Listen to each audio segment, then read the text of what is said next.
할렐루야. 오늘도 진리의 말씀과 그리스도의 사랑으로 충만해지시길 축복합니다.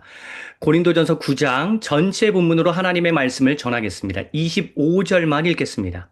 이기기를 다투는 자마다 모든 일에 절제하나니 그들은 썩을 승리자의 관을 얻고자 하되 우리는 썩지 아니할 것을 얻고자 하노라. 아멘. 고린도전서의 전체적인 흐름을 봤을 때 우상에게 바쳐진 제물 취식에 관한 문제를 다룬 8장 이후 바로 10장 우상 숭배에 관해서 다루면 적절해 보입니다. 그런데 그 사이에 9장이 끼어 있습니다. 마치 이런 느낌입니다. 고린도 교회 성도 여러분, 여러분에게 드리는 권면을 하는 도중이지만 잠시 제가 하고 싶은 이야기를 좀 꺼내겠습니다. 제 사도권에 관해서 여러분에게 이야기를 분명하게 드리고 나서 권면을 이어가겠습니다. 이러한 느낌입니다. 제가 강조하였듯이 지금 고린도 교회에서 일어나고 있는 문제는 바울의 권위를 인정하지 않아서 많이 파생되었습니다. 따라서 바울은 본인의 사도권, 사도로서의 권위에 관해서 진실된 자기의 입장을 진솔하게 설명할 필요가 있었습니다. 바울의 입장에서는 얼마나 억울하였을까요? 자기의 진실된 마음이 오해를 받고 있으니 말입니다. 보통 설명하지 않아도, 해명하지 않아도 진심은 통하게 되어 있다고 말합니다. 하지만 현실적으로 보면 그렇지 않죠. 설명을 해야 진심을 알게 되고 사실 해명을 해도 진심이 통하지 않는 경우가 의외로 많습니다. 바울 역시 고린도전서 9장에서 해명에 가까운 사도로서의 자기를 설명해 보지만 그것을 듣고 고린도 교회 성도들이 다 이해해 주지는 않았을 가능성도 있습니다. 그것이 세상이죠. 하지만 바울은 자기의 사도로서의 진실성을 고린도 교회 성도들에게 이야기하고 그들을 설득하려고 합니다. 이는 우리가 세상에 살 때도 우리의 어떤 진실성을 사람들에게 설명할 필요가 있다는 의미이기도 합니다. 이와 함께 우리는 바울과 같은 리더십이 되기 위해서는 어떻게 섬겨야 하는지 오늘 본문을 통하여 깨달을 수 있습니다. 바울은 존경받는 리더십이었습니다. 어리석은 사람들은 존경하지 않았을 수 있어도 바울을 제대로 아는 사람들은 바울을 존경하고 인정했습니다. 그 인정받는 바울, 하나님께도 인정받는 하나님의 사람 바울을 오늘 본문을 통하여 집중 조명해 보면서 우리의 리더십, 섬김의 모습을 점검해 보고자 합니다. 오늘 본문에 나오는 바울 리더십의 핵심은 25절에 나옵니다. 바로 절제입니다. 오늘 본문에는 총 6가지의 절제가 나옵니다. 첫째, 분노, 감정의 절제입니다. 1절, 2절에 보면 바울은 열심히 사역하여 열매로서 고린도 교회 성도들을 얻었습니다. 바울의 열심이 고린도 교회 성장의 원동력이었습니다. 그런데 성장한 고린도 교회 성도들이 바울을 외면합니다. 무시합니다. 그런데도 바울은 이를 다 감내합니다. 바울은 원래 단호한 사람이죠. 1차 전도 여행 때 마가 요한이 이탈하였는데 다시 받아서는 안 된다고 바나바와 설전을 벌이다가 결국 바나바와 따로 전도 여행을 떠나게 될 정도로 원칙이 분명한 사람입니다. 그런 바울이 자기 본래의 성향과 다르게 거의 배신에 가까운 대접을 하는 고린도 교회 성도들을 대할 때 자기의 아버지와 대할 때 아버지와 같은 따뜻한 마음으로 대합니다. 자기의 권위를 인정하지 않는 성도들을 품어줍니다. 원래 잘 품는 성향이라면 상대적으로 쉬웠을 수 있지만, 바울은 본래 그러한 성향이 아니었는데, 자기 성향대로 행동하지 않고 분노를 누그러뜨리고 절제하는 모습을 보입니다. 둘째, 식욕의 억제입니다. 3절, 4절에 보면 바울은 먹고 마시는 기본적인 식욕도 절제하였습니다. 먹고 마실 권리가 있는데 그걸 행사하지 않았습니다. 충분히 풍족하게 먹을 수 있었지만 먹지 않았습니다. 부모의 마음을 떠올려 보시면 이 구절이 잘 이해가 되실 겁니다. 제 이야기를 좀 한다면 저는 과일을 굉장히 좋아합니다. 미혼 때 부모님과 함께 살았을 때 저희 집에는 과일이 종류별로 칸칸이 준비되어 있었습니다. 제가 먹기 쉽게. 그러니까 제가 원할 때 원하는 만큼 먹을 수 있었습니다. 그런데 결혼하고 나서는 그렇게 할 수 없더군요. 아이들 더 먹이려고. 저는 잘 안 먹고 아이들을 더 먹이려고 합니다. 다른 음식을 먹을 때도 마찬가지입니다. 아이들 다 먹이고 나서 남은 음식을 주로 먹습니다. 그게 부모의 마음 아닐까요? 내가 먹고 싶은 음식이 있더라도 내가 먹지 않고 자녀들 편하게 마음껏 다 먹도록 하고 나서 남은 음식을 먹는 그러한 결정. 때로는 안 먹는 결정. 그러한 결정은 바울은 했던 것입니다. 자기가 먹고 싶은 음식도 있고 먹고 싶은 양도 있었지만 성도들을 더 먹이면서 사역했던 바울입니다. 앞에 장, 8장 마지막 절도 한번 보십시오. 바울은 우상에게 바쳐진 고기를 먹을 수 있었지만 성도들이 불편함을 느낀다면 그 고기도 먹지 않겠다라고 말합니다. 바울이 고기를 별로 안 좋아해서 그랬을까요? 좋아했던 고기지만 복음을 위해서 바울은 절제합니다. 또 그런데 이거는 그때 당시에 이러한 결단이 필요했기 때문에 바울이 이렇게 선택한 것입니다. 이 구절을, 그 8장 마지막 구절을 오늘날에 적용하셔서 만약에 이 사역자들이 고깃집에서 고기 구워 먹으면 바울과 똑같이 고기 먹지 말아야지 왜 고기 먹냐고 호통치시는 분은 없겠죠. 예, 상황에 따른 결정을 한 겁니다. 자, 셋째, 성욕의 절제입니다.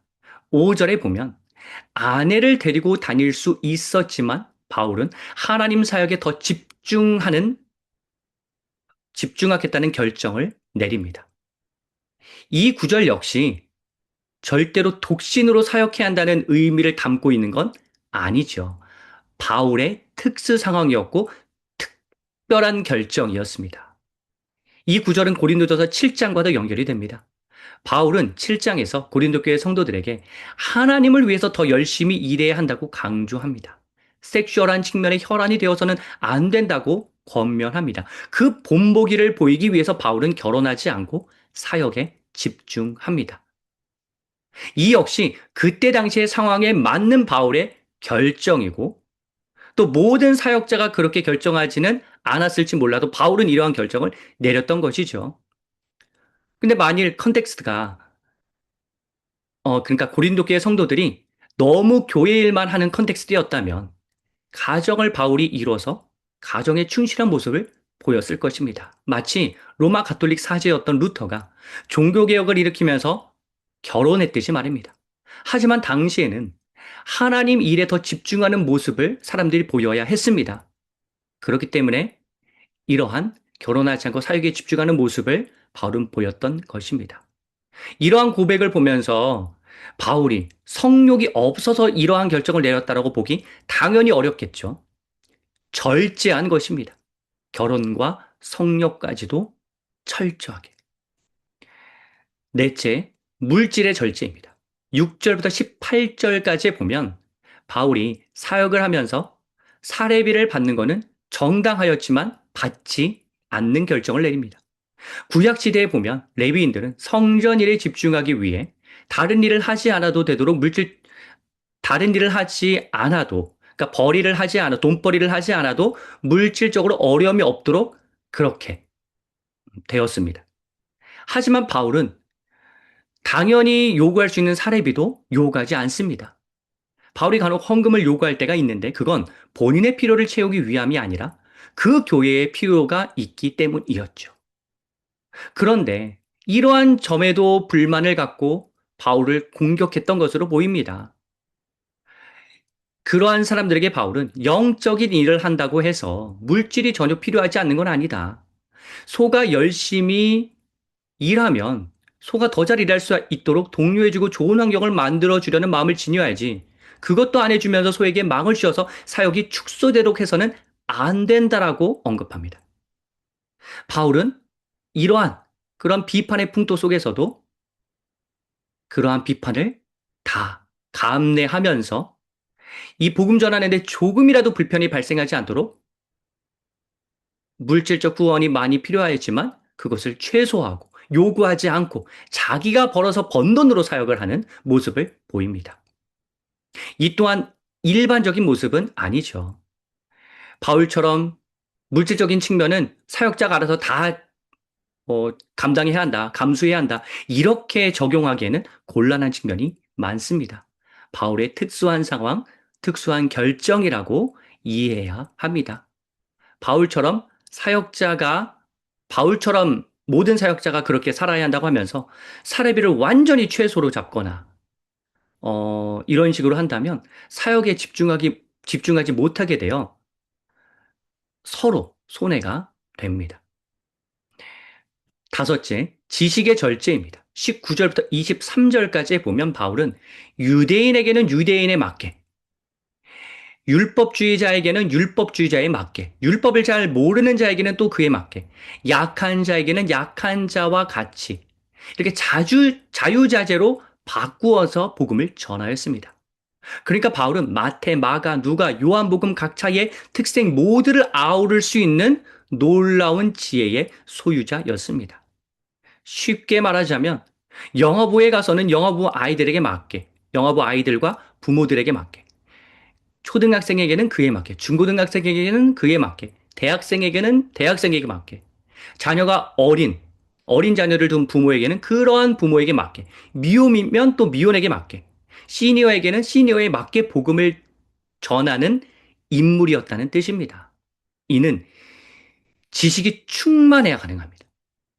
지식이 충만하면 어느 사람을 대하더라도 자유롭게 바꾸어서 복음을 전할 능력이 생기는데 그러한 지식의 절제가 잘 이루어졌던 인물이 바로 바울입니다. 끝으로 여섯째, 명예의 절제입니다. 24절부터 27절까지 보면 바울은 리더십에게 권면하면서 헛된 꿈을 좇지 말고 오직 하나님의 부름의 상을 향해서 달려가야 한다고 방향을 설정해 줍니다. 이는 우리가 어떠한 타락한 세상의 명예를 얻는 일보다 하나님께 칭찬받는 것이 더 중요하다는 의미의 말씀입니다. 바울도 생각해보면 상당히 잘 나가는 인물이었습니다. 하지만 그 모든 걸 다 포기하고 복음 전하는 삶을 선택합니다. 그러한 모습을 보이는 것이 사람들에게 큰 도전이 되었을 것입니다. 그런데 앞에서도 계속 설명하였지만 이 역시 모든 사람에게 적용할 수 있는 말씀은 아닙니다. 그러니까 무조건 바울처럼 자기 본업을 포기해야 한다. 목회자나 선교사가 되어야 한다. 그 뜻은 아닙니다. 내가 하고 있는 그 전문 분야를 통하여서 하나님의 일을 나타내고 복음을 증거할 수도 있습니다. 그러니 복음을 쉽게, 본업을 쉽게 포기하지 말고 그 일에 끝까지 정진하여서 그 분야의 생태계가 하나님 중심이 되도록 부단히 노력할 필요도 있습니다. 그것이 목회나 선교만큼 귀하고 사실 그게 더 어려울 수 있습니다. 그 역할, 내 주어진 환경에서 하나님의 일을 감당하되 그것이 어떠한 나의 사사로운 욕망이 아니라 하나님의 소망을 이루기 위한 그러한 방편이라면 그 모든 역할은 소중하고 모든 일은 하나님의 일이 될 수 있습니다. 여러분, 바울이 이렇게 분노, 감정의 절제, 식욕의 절제, 성욕의 절제, 물질의 절제, 지식의 절제, 명예의 절제를 한 이유는 12절, 18절, 19절에 잘 나옵니다. 복음 전하는데 아무런 장애도 없게 하기 위해서였습니다. 어떠한 물질이나 칭찬을 사람들에게 받지 않더라도 복음을 전하면서 거두는 결실 그 자체를 기쁘게 여겼고 그것으로 만족했던 인물이 바로 그렇게 순수하게 사역했던 인물이 바로 바울입니다. 그래서 자유롭게 행동할 수 있었지만 그렇게 하지 않고 종처럼 모든 것을 다 포기하고 사역했던 그러한 하나님의 사람 바울입니다. 바울 시대 때는 오늘 본문에 나온 그러한 모습이 필요했겠고 또 뭐 다른 사역자는 어땠을지 모르지만 바울에게는 그러한 모습이 필요했기 때문에 그러한 모습을 보이면서 사역했겠죠. 오늘날에는 좀 다를 수 있겠습니다. 그리고 오늘날의 같은 시대를 살더라도 각 사역자마다 무엇을 어떻게 사역의 모습을 보여야 할지는 좀 다양할 수 있습니다. 하지만 그 원리는 동일합니다. 우리는 나만을 위해서 사역하는 것이 아니라 하나님의 일을 이루기 위해서 사역해야 하며 적절한 측면에서의 절제가 필요합니다. 분노, 식욕, 그러니까 분노, 그러니까 감정, 식욕, 성욕, 물질, 지식, 명예, 그 어떠한 것도 하나님보다 앞서면 안 됩니다. 늘 하나님이 우선이어야 합니다. 각자의 상황은 다를 수 있지만 각자의 상황에 필요한 절제의 미덕을 발휘할 수 있어야 합니다. 사랑하는 성도 여러분, 바울은 하나님을 늘 우선시하면서 절제했던 인물입니다. 우리 역시 하나님을 더 높이기 위해서 절제할 수 있어야 합니다. 몇 가지 예로 든다면 어떤 이는 성격을 좀 죽여야겠죠. 어떤 이는 나의 성향만 고집하지 말고 상대방에 맞는 접근을 해야겠죠. 어떤 이는 음식을 너무 많이 먹어서 건강을 해치면 안 될 것입니다. 어떤 이는 성적 타락에 시간을 허비해서는 안 됩니다. 어떤 이는 물질을 나눠야 하고, 어떤 이는 지식을 교만의 수단으로 써서는 안 되고, 어떤 이는 내 욕망을 이루기 위한 권력욕에 사로잡히면 안 됩니다. 여러분은 무엇을 절제하여 하나님이 기뻐하시는 리더십, 섬김의 모습을 보일 수 있나요? 하나님 안에서 기도해 보시면서 내가 무엇을 절제하는지 하나님의 음성을 들어보시길 권면드립니다.